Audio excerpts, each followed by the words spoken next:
Bismillahirrahmanirrahim. Assalamualaikum warahmatullahi wabarakatuh.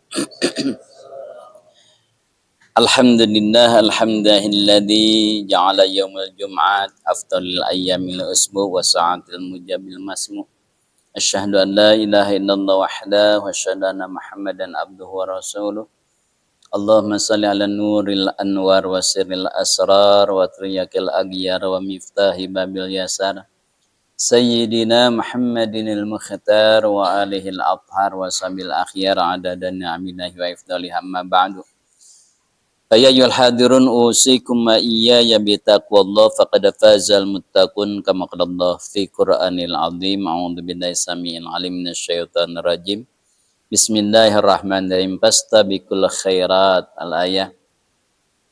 Alhamdulillah tahdits bi nikmah, puja puji dan syukur kita panjatkan kepada Allah yang masih memberikan kesempatan kepada kita, memberikan kesehatan kepada kita untuk terus berbekal, untuk bekal nanti di akhirat dan berbenah diri, terus mengikis dosa-dosa kesalahan kita dengan salah satunya dengan pengajian. Karena ketika kita ngaji, itu setiap langkah itu dianggap oleh Allah kan kebaikan.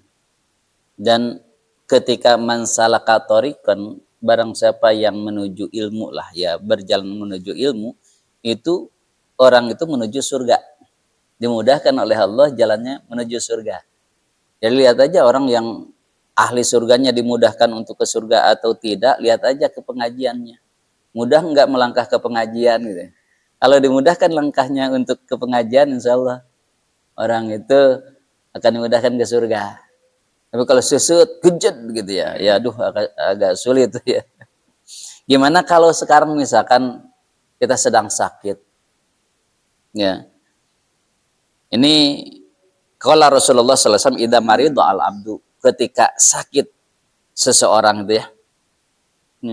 Au safaro, atau sedang bepergian.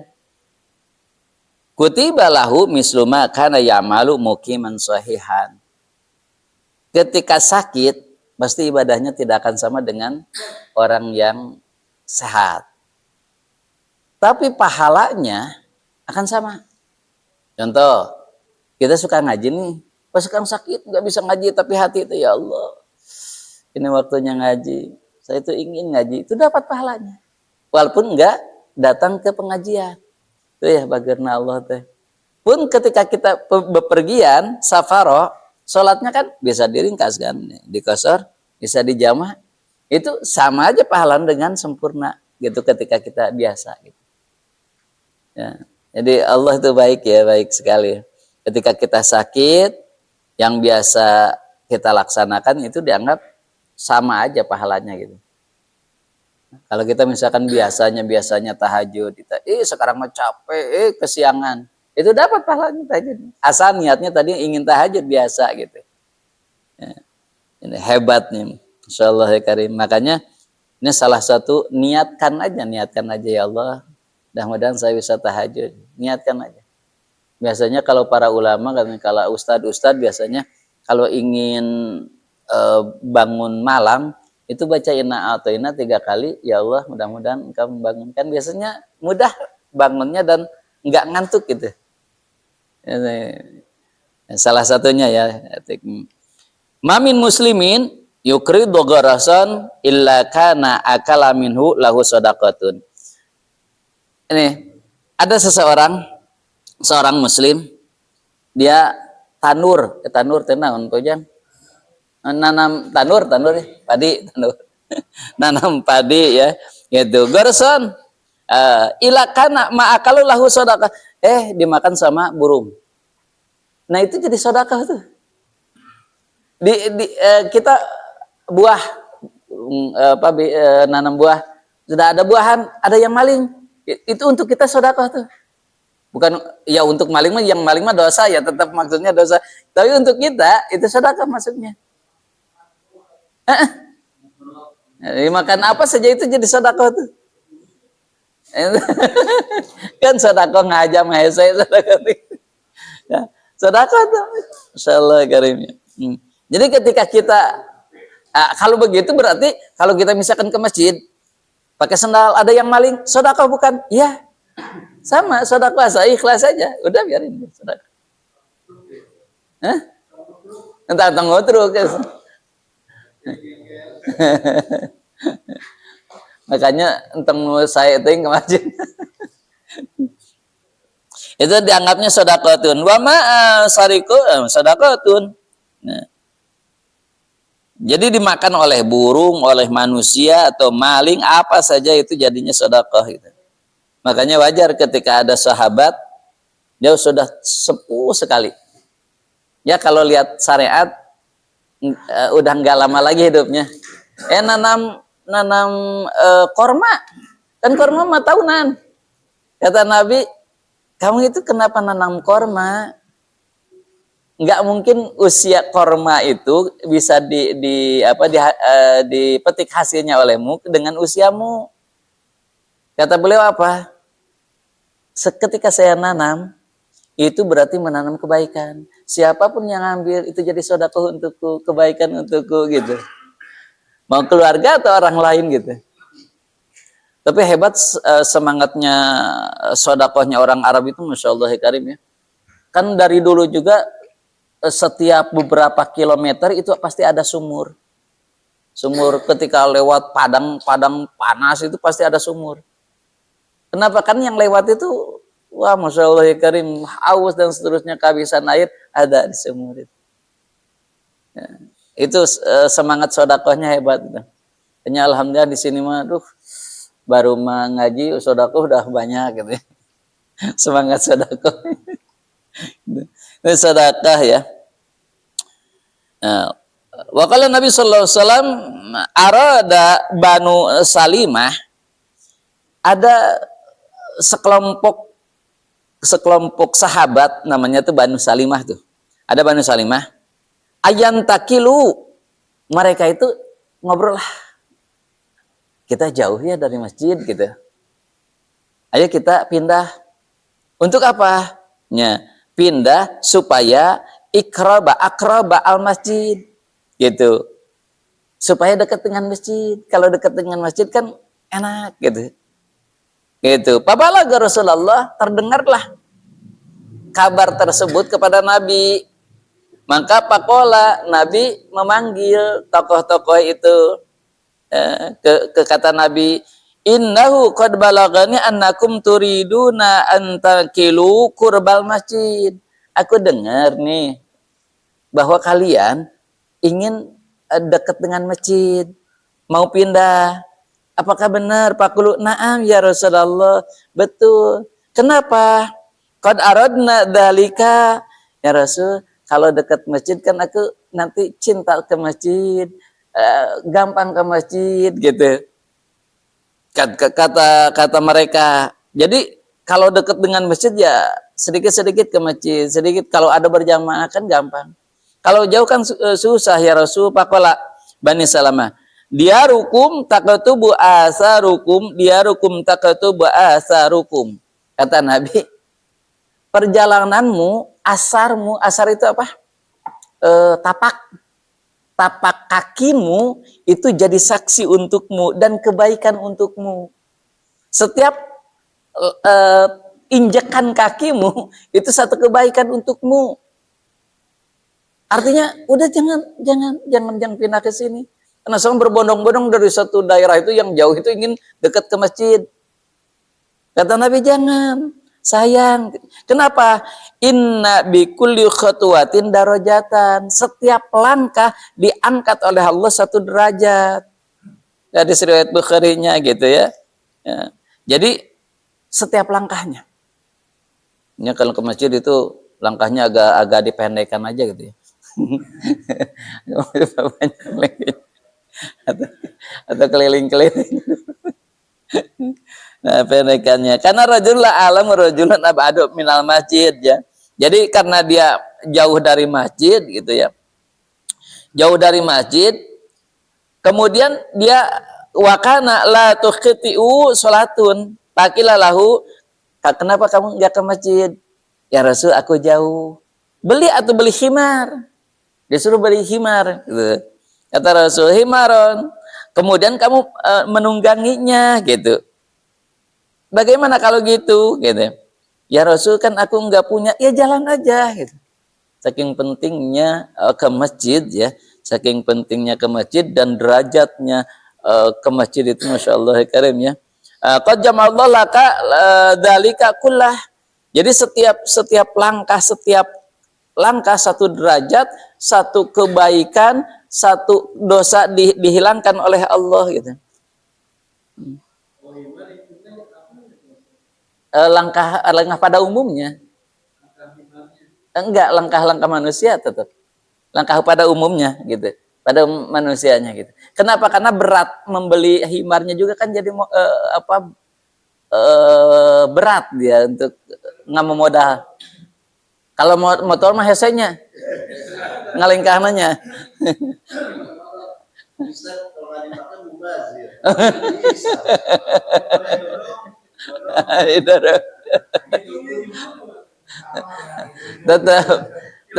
tetap itu langkah segitu itu biasanya berapa langkah itu malaikat bakal ngitungnya gitu. Dihitungnya langkah tetap. Kan? Pakai motor? Kan abdi pakai motor tidak itu. Oh, dia. Kan abdi tos nelpon ke malaikat, bisa dianggapnya lah salengkah gitu.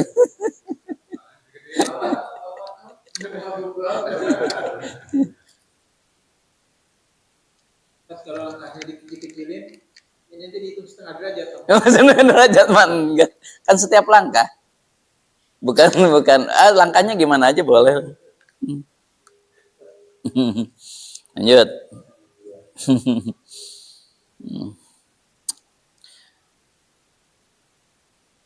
Oke. Yaqul ittaqun naro. Kalian harus mencegah diri dari api neraka. Walau bisyikki tamrah. Walaupun hanya satu biji kurma. Satu kurma gitu.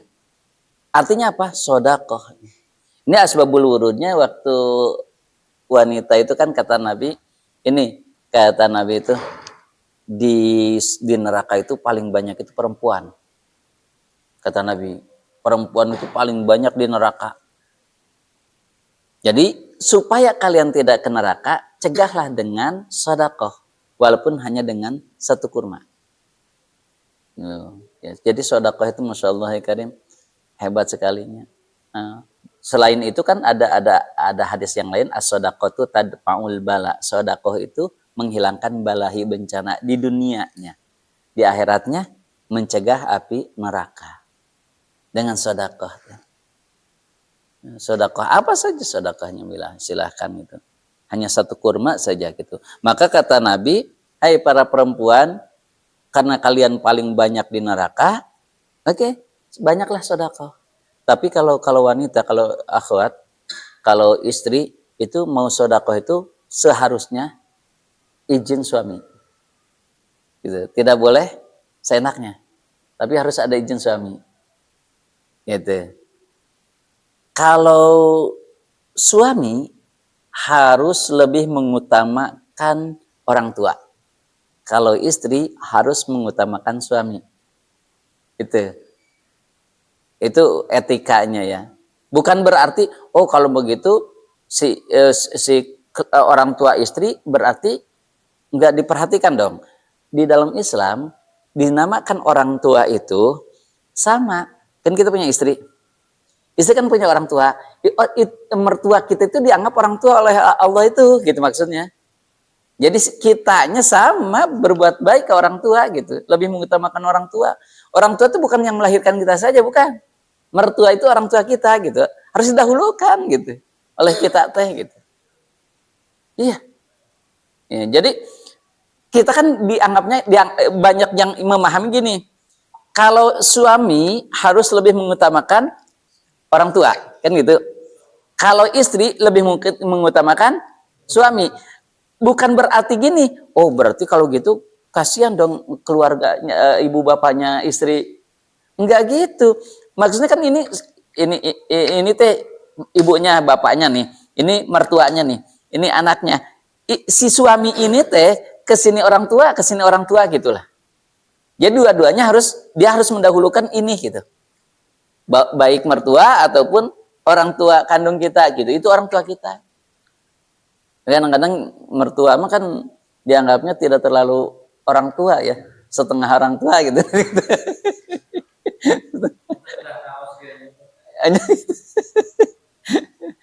Makanya kenapa dalam fikih mertua itu tidak bata. Dengan kita itu mertua nggak bata. Termasuk marah. Tapi, kayak parasit gitu. Parasit. Aduh, kaget.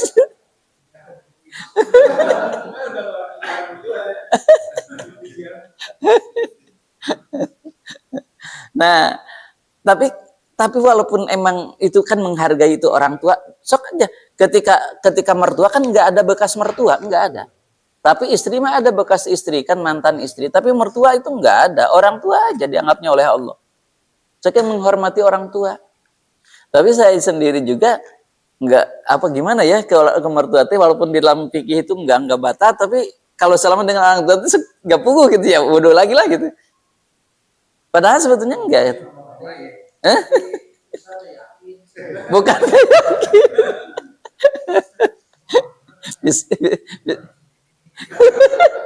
Sejadi ya. Gitu. Saking pentingnya gitu. Jadi kadang-kadang kita itu dianggapnya itu orang tua itu yang melahirkan aja, padahal mertua itu orang tua kita, orang tua kita. Ya. Orang tua.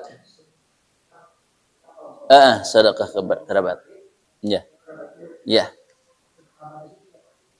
Kan kerabat itu ada dawil purud, ada dawil arham. Kalau dawil purud yang ada kemungkinan mendapatkan waris. Ya, ada kemungkinan mendapatkan waris. Itu dawil purud. Kalau dawil arham itu enggak akan mendapatkan waris. Misalkan gini, sepupu itu kan masih saudara, sebetulnya masih ada darah gitu. Nah itu kan dawil arham, nggak akan dapat waris pasti itu. Tapi kalau paman dapat waris nggak? Bisa jadi, berarti dawil purud itu. Nah itu yang dawil purud dulu yang lebih diutamakan, baru dawil arham. Tuh. Sebelum orang lain itu diutamakan disitu ya. Hah? Sebelum orang lain. Iya. Harus ya tangannya harus. Oh iya, kurba itu. Iya. Sebetulnya kalau lihat hierarki masih sebetulnya nggak ada memang harus ke keluarga atau apapun, enggak sih sebetulnya, hanya di dalam ayatnya tersebut didahulukan keluarga gitu. Jadi dipahamilah, oh lebih mendahulukan keluarga gitu. Kenapa? Karena ada dua kebaikan kalau kepada keluarga. Satu sedekahnya, yang kedua mendekatkan kekerabatannya. Gitu, dua keistimewaan. Tapi Nabi juga lebih mementingkan tetangga. Kenapa? Karena tetangga adalah saudara terdekatmu. Kenapa? Karena apapun pasti yang pertama mengetahui kita adalah tetangga, bukan saudara. Maka tetangga pun harus didahulukan gitu. Ya, kenapa maksud? Oh nya gitu, sampai kan tetangga itu nggak tahu apa-apa ya kan bahaya. Gitu. Itu apa?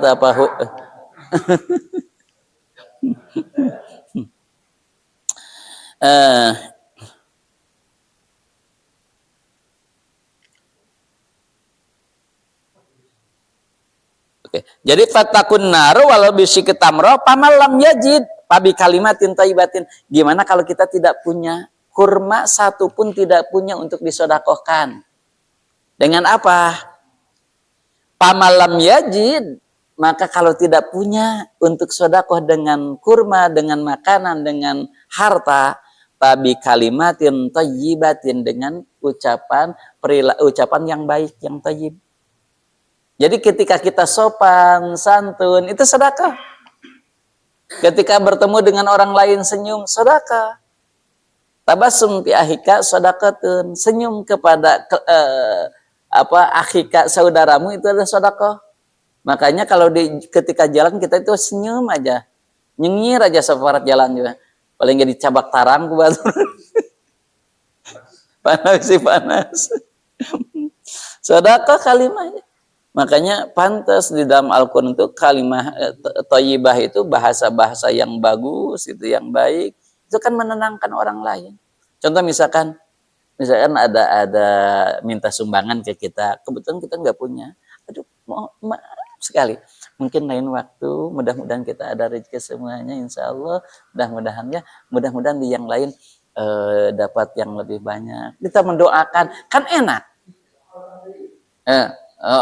Datang dehnya. Hebat. Datang dehnya, gitunya. Hebat itunya.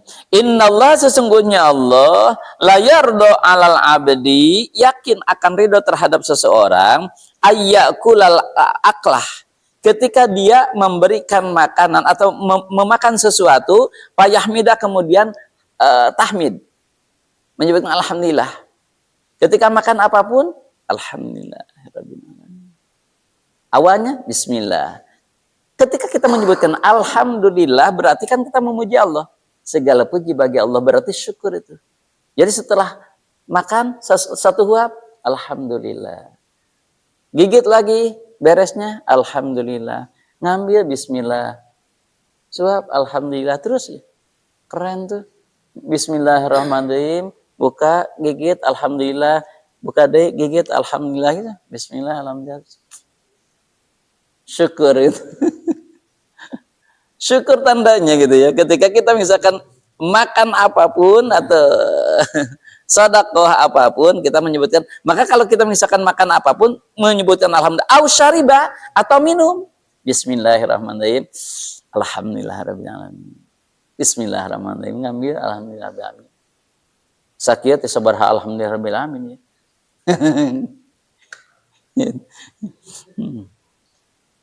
Itu hadis riwayat Muslim ya. Ala kulli muslimin shadaqatun. Sebetulnya setiap muslim itu hampir semua perilakunya itu akan menjadikan sedekah gitu. Qala ara'aita illam yajid, ya Rasul, bagaimana kalau aku tidak punya apa-apa? Qala ya'mal biyadi, bisa sedekahnya dengan tanganmu. Kalau harta enggak punya ya dengan tanganmu gitu. Bagaimana maksudnya dengan tangan? Fayanfa'u, maka bisa dengan tangan itu memberi manfaat. Nafsau dengan dirimu, itu wayata sodako, termasuknya sodako. Ya, kalau kita membantu orang lain itu sodako. Itu. Kalau ra'aita alam yastati, ya Rasul, saya nggak kuat ini, tangan juga. Gitu. Kalau yu'inu dahajati al-malhubnya. Kilah tuh. Kalau kamu belum bisa memberikan manfaat kepada orang lain, jangan sampai kamu memberikan kesusahan orang lain. Memberikan madarat kepada orang lain, itu ajalah katanya. Sudah cukup lah itu sedekah. Jadi kalau kita tidak memberikan madarat kepada orang lain, itu termasuk sedekah. Kalau belum bisa memberi manfaat, jangan menyusahkan orang lain. Kalau aku juga masih suka menyusahkan orang lain. Ilm yastati kala ya'muru bil ma'ruf awil khair, atau ngajak kebaikan kepada orang lain. Contoh gini. Ini mau bangunan bikin renovasi masjid. Kita ngumumkan. Ayo kita bareng-bareng ke surga. Ayo kita kembangkan masjid ini, majukan masjid ini. Kemudian banyak orang yang sedekah, sama kita dapat pahalanya. Kenapa? Karena kita mengajak kebaikan. Ya minimal kalau kita nggak punya uangnya tuh ngajak-ngajak aja. Kita donasi itu, keliling oleh kita, bawa map itu. Tapi jangan ingin 10%. Uang jalan janganlah. Ya, kan kita tenaga gitu sedekahnya gitu. Orang lain uang, kita sedekahnya dengan tenaga gitu. Ya, Masya Allah ya, makanya kata Nabi itu saya salut ya untuk orang muslim itu ala kulli muslim itu sedekahun ya, jadi sedekahnya gitu. Untuk orang muslim itu hanya ngajak kebaikan saja itu kan sudah sedekahnya. An Aisyah radhiyallahu anha dakhala 'alaiha wa indaha imra'atun qala man hadihi qalat hadi fulana tadhkuru min sholatiha qala ma alaikum bima taqikun wallahi la tumilullahu al-haqqa tamilu wa kana ahabudin ilahi madawama sahibu alaihi.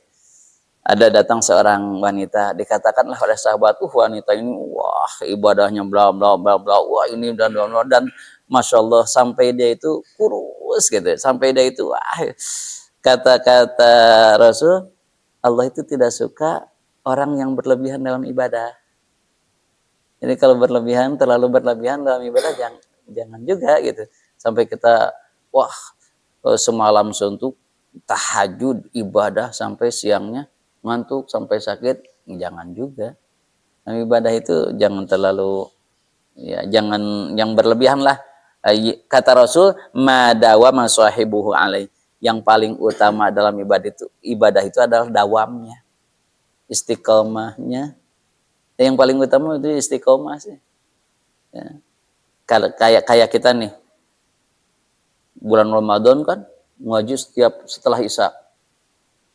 Nanti ketemu Ramadan berikutnya. Kan itu juga dawam setiap Ramadan. Bukan, itu termasuk dawam. Kalau dawam itu rutin gitu ya. Rutin. Dawamnya bulan Ramadan saja. Makanya cirinya orang yang benar Ramadannya atau tidaknya, lihat aja setelahnya. Nah, salah satunya mulainya Syawal. Kan Syawal itu artinya peningkatan amal. Kalau berarti Ramadannya sudah dilatih, itu kan latihan kan, makanya disebut syahrul tarbiyah kan Ramadan, bulan pelatihan, makanya hasil pelatihannya sekarang Syawal, Hafid, Rayagung, enggak, coba itu di situ setelah Ramadan kelihatannya hasil enggak latihannya gitu. Kalau kembali lagi ke semula, latihannya tidak berhasil. Kan kalau bulan Ramadan setiap malam kita bangun ya, bisa bangun malam setiap malam tuh bangun. Nah sekarang juga seharusnya bisa, kan udah dilatih, tapi kan enggak juga ya kita. Kayaknya puncak ibadah manusia itu kayak di Ramadan. Meskipun Syawal itu peningkatan kayaknya nggak akan, karena tidak akan bisa mengalahkan Ramadan gitu harus. Salat malam tiap malam, terus sahurnya tiap hari, terus baca Qurannya tiap hari. Di hari-hari lain makanya nggak bisa begitu kan? Iya. Nggak bisa, meskipun sama meningkat. Ya makanya kata ulama itu cirinya Ramadan berhasil itu Syawalnya, lihat. Kalau Syawalnya bisa bertahan seperti Ramadan itu berhasil berarti Ramadan. Dan Ramadan itu sengaja oleh Allah kan setannya diikat. Gitu. Kemudian orang-orang semuanya beribadah. Gitu. Nah sekarang mah coba lihat di bukan Ramadan masih enggak istiqomah enggak gitu. Kalau tidak istiqomah, nah itu yang khawatirnya.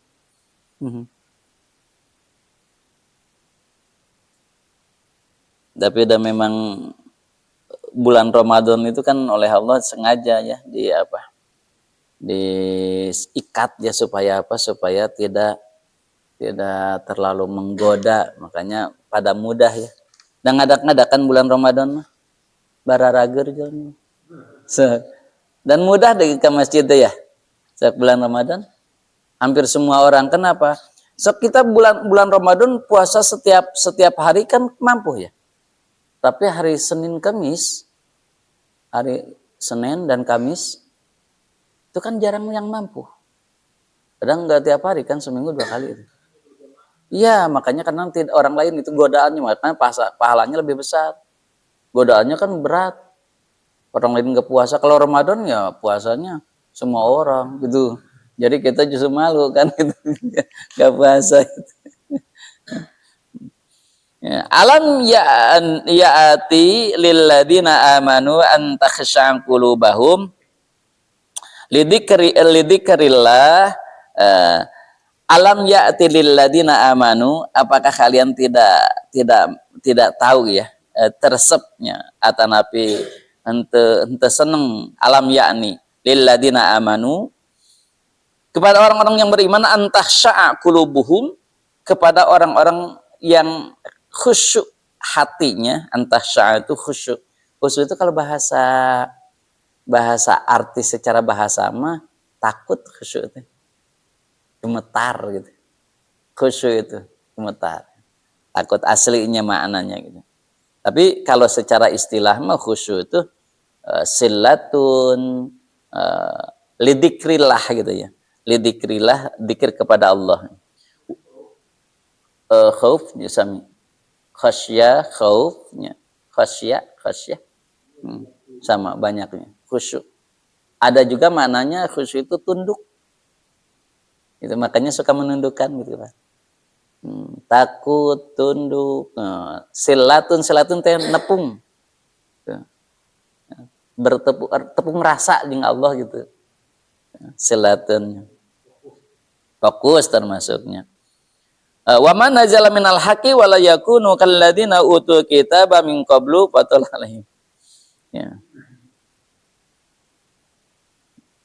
Ahabbuddin ilahi ma dawama sahibu alaihi wa qad sabaqa fil babi qabla. Jadi sekali lagi wa kana ahabbuddin, di dalam agama itu yang paling dicintai oleh Allah itu adalah ilahi ma dawama dawam. Istiqomah, rutin gitu ya. Kan kalau orang tuanya dulu itu kalau lihat setiap hari teh baca Quran teh misalkan satu halaman terus gitu ya. Nah, itu yang paling utama dawamnya, istiqomahnya. Wa in qalla, kata Rasul, walaupun sedikit. Dawam itu dawim wa in qalla. Dawamlah kalian, istiqomahlah kalian walaupun hanya sedikit. Gitu. Jangan disekalikan banyak, besoknya enggak gitu. Rutin gitu dah, rutin. Pak, kalau gimana kalau gini misalkan, kalau kita itu rutinnya enggak semua Al-Quran dibaca gitu, tapi hanya surah-surah tertentu atau ayat-ayat tertentu, boleh enggak gitu? Sama, ayat atau surah tertentu pun itu Al-Quran. Kalau kita misalkan senang misal surah Ar-Rahman, ayo dibaca rutin, ya enggak apa-apa. Yasin aja misalkan nggak apa-apa, Waqiah aja nggak apa-apa. Jangan saya mah udah agak sepuh nih, udah agak senior, Erik Al-Mulk Tabarok mangga. Dan salah satu padilah Tabarok itu kan meringankan siksa kubur atau menghilangkan siksa kubur kan. Tabarok. Tapi jarang dibacakan ya. Padahal itu salah satu hikmahnya itu. Dawam tah ya, dawam istiqamah, dawam teh istiqamah. Manama an hizbihi minal lail awan sayin faqara'ahu ma baina sholatil fajri wa sholati duhri kutiba lahu ka'annama qara'ahu minal lail. Man, barang siapa nama yang tidur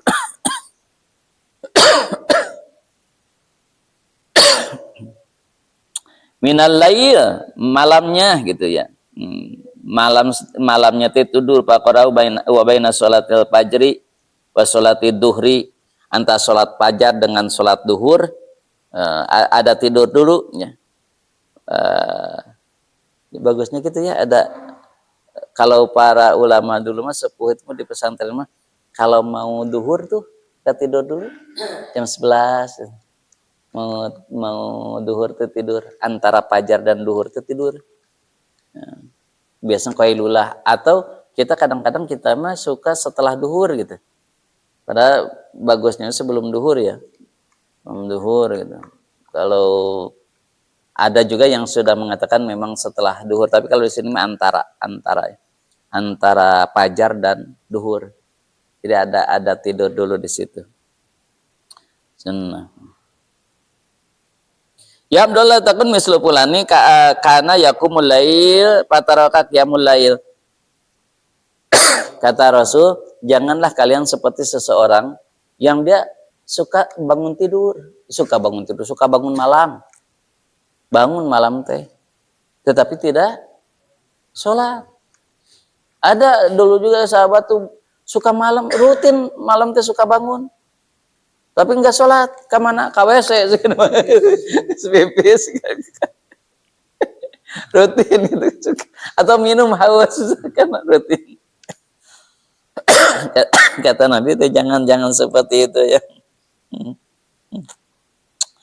Ida patatu as-salatu minal lail minal waj'i aw ghairi shalah minan nahari bisalasi asyarat rakaatan.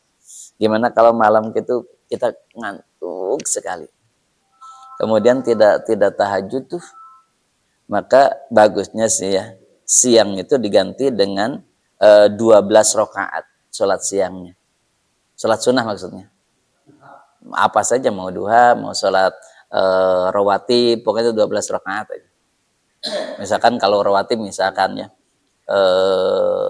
sebelum subuh 2, sebelum duhur 2, sesudah duhur 2, kemudian setelah maghrib 2, setelah isya 2, udah 10 tuh, tambah aja 2 lagi, udah 12. Tapi ini siangnya ini mah ya, harus siang berarti jangan itu kan sehari semalam. Boleh itu misalkan tambah misalkan dengan ger muakadna gitu ya. Jadi barang siapa yang mampu untuk sholat sholat sunnah 12 rakaat, wah udah hebat. 12 rakaat aja sholat sunnahnya udah hebat.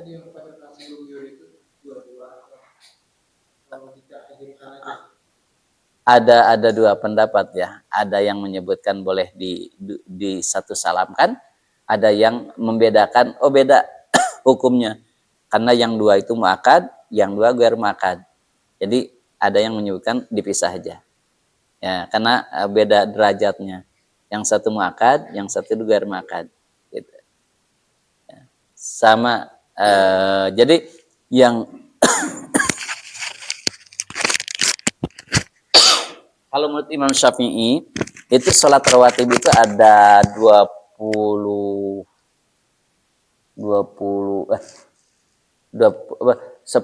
tambah 12, 22. Itu.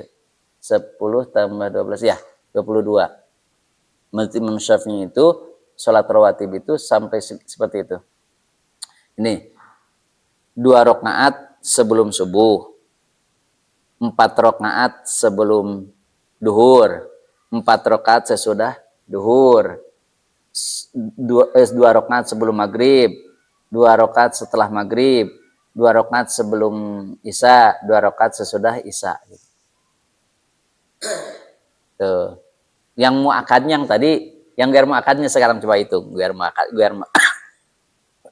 Itu yang muakad itu 10 ya tadi ya. Sekarang ghair muakadnya. Berarti 2 rakaat sebelum duhur, 2 rakaat sesudah duhur, 4 rakaat sebelum asar, 4 rakaat sebelum asar, 2 rakaat sebelum maghrib, 2 rakaat sebelum isya, 12. Hah? Itu mah sholat fajar. Sholat fajar dan sholat qobla subuh. Ada yang bilang antara maghrib sama isya. Juga yang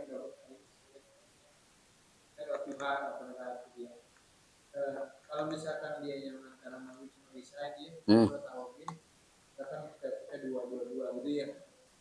Itu kita keraskan boleh, sudah kita hindarkan gitu. Maksudnya bacaannya diperjelas gitu, tidak sir. Kalau sunnah mah bagusnya nggak terlalu keluar suaranya. Kalau sunnah mah, kecuali yang berjamaah, yang berjamaahkan. Itu. Walaupun malam, kalau sunnah mah gitu. Nah, tetap aja gitu. Seperti biasa sholat rawatib biasa aja gitu. Nggak dijaharkan. Nah, berapa rakaat sholat awabin? Kalau saya sih lebih cenderung pendapat antara maghrib dan isya. Itu ya, sholat awabin itu. Mulai dari 2 rakaat sampai 20 rakaat. Itu awabin itu sama dengan taubat. Awabin itu dari awaba sama taba sama. Maknanya itu sholat taubat. Jadi sholat taubat yang jelas dalilnya justru sholat awabin. Kalau yang surat yang dibaca ada yang khusus deh. Al-Kafirun 10 kali, Al-Ikhlas. Al-Ikhlas 10 kali. Ya, nggak apa-apa. Ya nggak apa-apa. Hanya Nabi biasanya kalau sholat sunnah itu Al-Kafirun dan Al-Ikhlas pada umumnya. Seringnya kalau sholat sunnah itu Al-Kafirun sama Al-Ikhlas. Kenapa Nabi senang sekali surah Al-Kafirun? Karena itu menggambarkan, membedakan antara orang kafir dan orang mukmin. Jadi di situ ada hierarki, ada gap antara orang mukmin dan orang kafir di situ. Jadi yang membedakan gitu. Al-Ikhlas kenapa? Tauhid. Makanya Nabi kalau di sunnah itu senangnya itu. Sunnah. Gitu. Tapi ada juga yang menyebutkan di dalam surah apa, di dalam kitab apa, saya lupa. Itu setiap sholat itu beda-beda surahnya itu. Duhur ini sama ini, asar ini sama ini, maghrib ini sama ini, itu ada tuh. Ada syariatnya gitu. Dan hari pun sama. Kalau hari ini misalkan ini sama ini sama ini, itu sunnah. Salah satunya misalkan ya contoh, salah satunya kalau maghrib malam apa besok teh malam Sabtu itu disunahkan Al-Falaq dan An-Nas itu. Kalau malam Sabtu itu salah satunya itu contoh misalnya gitu. Ada surah-surah khususnya. Seharusnya, tapi itu hanya afdol saja sih, enggak sampai harus itu, enggak. Afdolnya gitu. Oh, ini tahu ini. Kalau di pesantren biasanya suka ditulis di sini hari ini subuh misalkan apa sama apa, ini sama apa. Ya.